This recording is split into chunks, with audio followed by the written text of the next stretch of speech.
What's up, design family, and welcome back to another episode of Fittdesign TV. As always, so glad to have you lovely folks back on the channel. On today's episode, we'll be discussing how you can prevent returns of your items as an online e-commerce brand before they happen. Certain techniques that you can use on your website, and how you present and portray your items that can give your customers the information that they need to make an accurate assumption of how it fits, what the product looks like, so on and so forth. And the goal here is to increase customer satisfaction and to decrease the amount or the rate of returned products. In the previous episode, we've explained the importance of providing a clear and concise return policy. Whether it's a free return policy or they pay for the shipping, it is important to have a sense of recourse for your customer. On this episode, I want to look at how you can decrease your return rates and keep them at an absolute minimum. So if you're a new fashion brand or if you're a veteran in the industry and you struggle from high return rates, this episode is for you.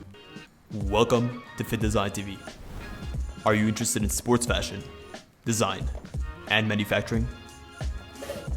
Are you establishing your own brand? You're looking good. Anthony, how are we doing? Do you want to? Thank you. Well, you've come to the right place.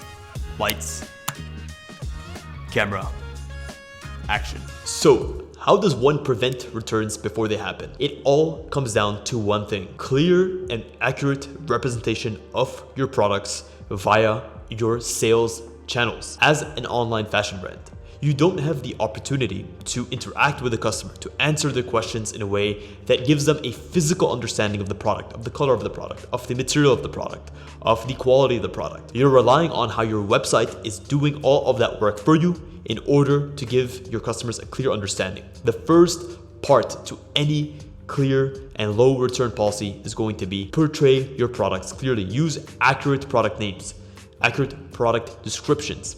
If something is a racerback sports bra, call it a racerback sports bra, not a halter sports bra. Use the correct terminology. That's a very specific example, but the way in which you call your products has a huge impact on how they're perceived. If your product is more performance oriented, don't give it a name that would suggest otherwise, so on and so forth. At the same time, with your product descriptions, how you're describing the product, make sure that you're giving an understanding of the material. You're giving an understanding of the type of way that this product is meant and intended to be used. Certain key points of interest on the product. Let's use the example of a bra. Don't mention a bra as being a high impact bra if it's made out of a very stretchy and lightweight fabric. There's a dissonance there between how you're portraying and marketing the product and actually how it appears in real life. So make sure your customers know what they're getting, predominantly through the product name and the description. Next up is provide images of the product. And how you provide images is extremely important. Number one, if you're providing images of the product, make sure that the color that is on the product is represented correctly. Make sure that you have the right lighting setup. Nothing is too dark. Don't go for high intensity or high contrast lighting schemes. Make sure that your hues, your saturation is also represented correctly. If you have a specific shade of red, but for some reason you're using moody green lighting, you're going to allow that green lighting to bleed into the product itself, and that's going to create a distortion of how the color of the product is in real life.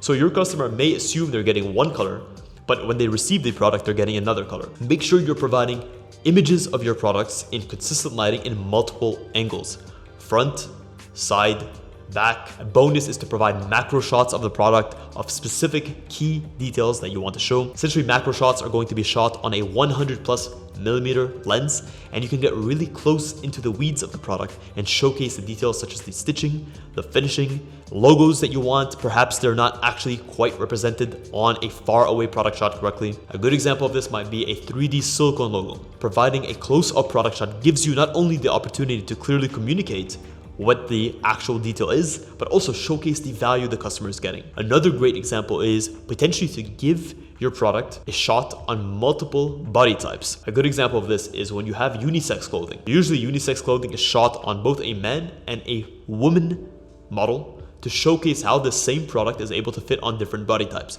You can do the same thing. Provide your products maybe on a size small and maybe on a size XL. This is going to give customers on either sides of the spectrum a better understanding of the fit of the product. Next up is videos. What I usually recommend brands to do is a simple 360 spin. Whether that's a model that comes in off screen, comes into the center of the frame, spins around and walks off, this can be a very, very good way to showcase your product in the flesh in an easy way that customers can see all angles. Another great example is provide a interactive 3D model. There's a ton of 3D softwares out there that allow you to showcase your products in interactive ways. If you guys are interested in building out your own 3D interactive model set where we can take your garments, 3D model them, and have them on your website in a way that's completely interactive, allowing your customers to spin around, to check the product from all angles, check the link in the description. We have a contact form and you can contact us with that. I'll leave an example of this up here so you guys can see how these products can be fully interacted with in 3D. And next up is going to be an accurate sizing chart. Most returns happen due to poorly fitted garments. Either the garment is too tight or it's too loose. Making sure from the get-go, from your product development, that your garment is fitted correctly to the specific market that you're operating in. If you're a US brand, it does not make sense to use Asian sizing. The same is true vice versa. Also, make sure that you are giving the model's description and dimensions and also their proportions. A great way is to give the model height, the weight, and any specific key measurements. That way, when someone is looking at the images of the model or the video of the model, they can sort of get an understanding of how that garment is going to fit on them. The last thing, provide sizing charts. Sizing charts are an essential part of the customer purchasing experience. Definitely have one sizing chart for men's tops, one sizing chart for men's bottoms, have a sizing chart for women's tops, women's bottoms, and also potentially women's bras. If you guys want to see a separate video in the future where I go into detail on how to structure these sizing charts, let me know in the description. Thumbs up this video, and I'll definitely go into details on what measurements should be included and what ranges should be included. And I might even give you guys a template on how to do it yourself. One bonus thing that a lot of top tier brands do is they give you a size calculator. If you've ever been on asos.com, you're able to put in your height, you're able to put in your weight, and it's also able to give you a suggestion for which size you are on a specific product type. This is very useful because, as you know, people are lazy, and if you allow them to read their own sizing chart, they may misinterpret it or misread it. So this just makes it a lot easier and just enhances your overall customer experience. Last but not least, in terms of preventing item returns, is to not blame it on the customer. Clearly analyze, use data to analyze which products are being returned, and check specific products that you notice are being returned with high frequency. If these products are being returned with high frequency, you need to reach out to the customer, understand why they're being returned.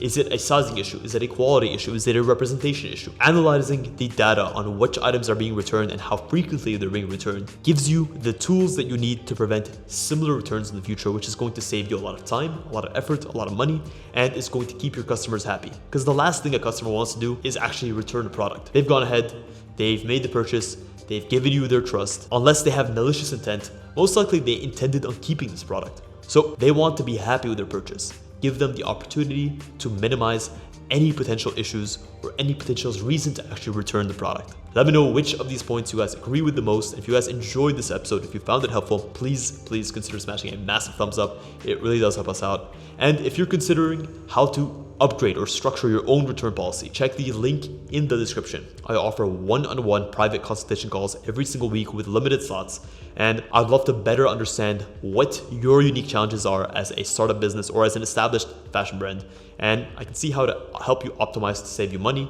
to increase customer satisfaction and overall customer retention. Guys, I say this every time, but from the very bottom of my heart, thank you so much for tuning in to this episode of Fittdesign TV. Until next week's episode, stay awesome.